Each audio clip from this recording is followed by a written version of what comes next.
Kumusta mga ka-Black Eye? Mainit-init na balitang left hook ang pagkabigo ng Filipino TikTok sensation na si Salt Papi laban kay UFC champion Ferguson.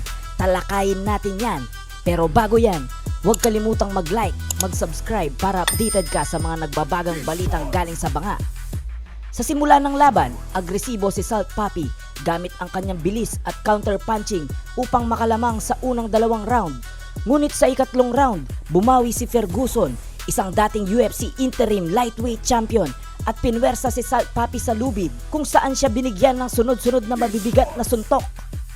Sa kabilang banda, tumigil ang laban sa ikalawang minuto at ika-43 segundo ng round 3 matapos magdesisyon ng referee na hindi na kayang ipagpatuloy ni Salt Papi ang laban.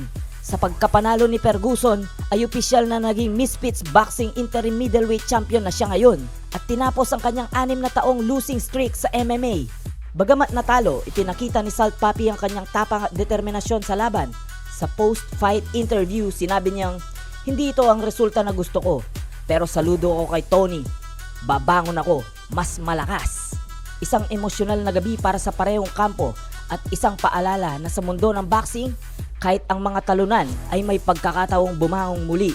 Abangan ninyo ang aking mga update patungkol sa mga susunod na mga kaabang-abang na bugbugan.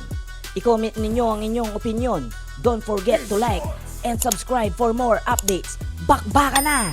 Sports, lakas ng Pinoy!